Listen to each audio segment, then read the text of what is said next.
पंडित श्री राम शर्मा आचार्य द्वारा रचित पुस्तक परिवर्तन के महान क्षण में उन्होंने पूर्व समय के उदाहरण देकर अपनी बात प्रारंभ की है।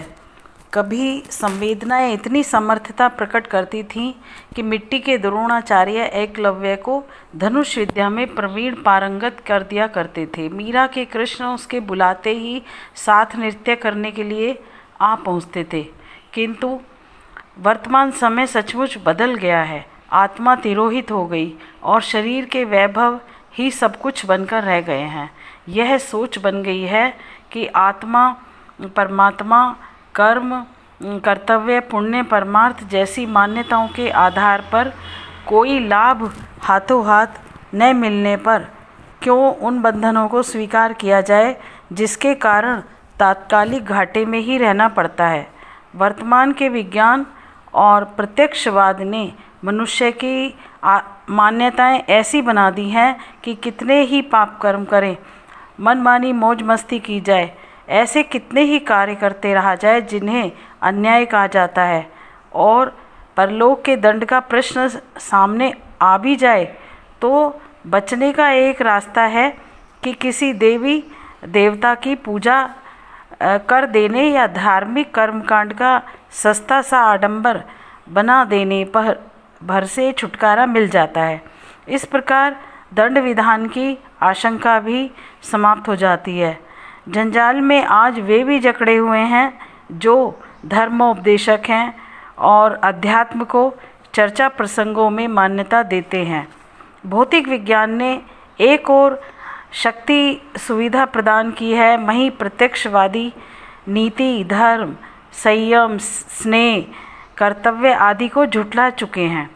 फलतः दैत्य दानव बन रहे हैं। औद्योगिकरण के कारण वायु प्रदूषण व जल प्रदूषण बढ़ता जा रहा है। शिक्षा का उद्देश्य उदर पूर्ति भर रह गया है। आहार में समाविष्ट होती हुई स्वादिष्टता रोग विषाणुओं को बढ़ा रही है। मनुष्य आपसी निष्ठुरता, नृशंसता से भरकर सामूहिक आत्महत्या की दिशा में तेजी से बढ़ रहा है। नशेबाजी, दुष्प्रवृत्तियों की बढ़ोतरी से हो रही है। मनुष्य की महत्ता ही नहीं, सत्ता भी समाप्त होती दिख रही है। इतनी विकट परिस्थितियों पर दुख व रोष भरे कथन प्रकट करते हुए हमारे युग ऋषि लिखते हैं इस पुस्तक में कि जब विष को ही अमृत मान लिया जाए और पाने के लिए हर कोई लालायित पाया जाए, तब परिवर्तन अति कठिन दिख पड़ता है। आज भटका हुआ स्वयं को सही बताता है और सदाचार, उदारता, संयम जैसे उच्च आदर्शों के लिए कोई जगह नहीं बची है, परंतु इस असमंजस की स्थिति से उबरने और समाधान खोजने के सुझाव भी वे देते हैं कि माना सुविधाएं सुहानी लगती हैं, पर यह भी ध्यान रखा जाए कि श्रद्धा, सद्भावना, सहकारिता, नीति, निष्ठा अपनाए बिना स्नेह, संवेदना नहीं उभर सकती, जिसके द्वारा मनुष्य अपना ही नहीं दूसरों का भी हित सोचता व न्याय को प्रश्रय देता है और अनीति के आधार सुविधाओं को नकार देता है। तभी सर्वजनीन सुख शांति बढ़ेगी। इसी बात को विचारने के लिए युग ऋषि बाध्य हो गए हैं कि भौतिक पदार्थों के आधार पर संसार को कैसे गति दी जाए या अतीत में बरते गए उन सिद्धांतों को कैसे अपनाया जाए जिसके आधार पर मनुष्य में देवत्व का उदय और धरती पर स्वर्ग का वातावरण बन जाए। परंतु प्रचलित अध्यात्म सिद्धांतों और प्रचलनों में भी इतनी विकृतियां घुस पड़ी हैं कि कसौटी पर कसते ही वह भी खोटे सिक्के की तरह अप्रमाणिक ही सिद्ध होते हैं। लाखों साधु संत, भजनानंदी, पूजा व्यवसायी जिस स्थिति में रह रहे हैं, लगता है वहाँ भी विडंबना के अतिरिक्त कुछ शेष नहीं।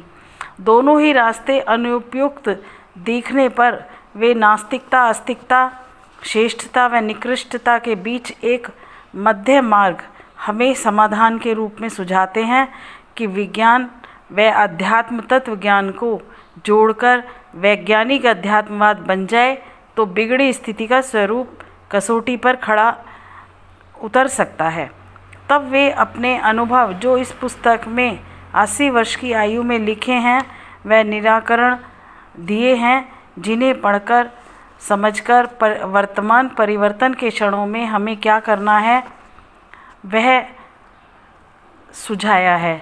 कैसे भौतिक संपदा की तुलना में प्राण चेतना को वरिष्ठता का गौरव प्राप्त कराना है, क्यों उनके अभीष्ट लक्ष्यों पर उतारकर समाज निर्माण के लिए कदम बढ़ाने हैं और क्या वे लक्ष्य हैं, कैसे मानव व्यक्तित्व परिष्कृत होगा, कैसे श्रद्धा साधना त्रिधा भक्ति द्वारा साधना उपासना का स्तर अद्भुत सिद्धि के रूप में ऊंचाई की ओर बढ़ेगा, कैसे स्वास्थ्य द्वारा जीवन साधना को उच्च बनाना होगा, मानव गरिमा के अनुरूप मानव जीवन कैसे जिएगा, कैसे गुण कर्म स्वभाव चरित्र व्यवहार में परिवर्तन आएगा और किस प्रकार सतयुग की वापसी अगले दिनों अपनी इसी धरती पर उतरेगा। आदि अनेक प्रश्नों के उत्तर इस पुस्तक में संजोए हैं उन्होंने सच्चे अध्यात्म भक्ति की अनंत शक्तियों के माध्यम से। आवश्यकता है पढ़कर मनन करने की।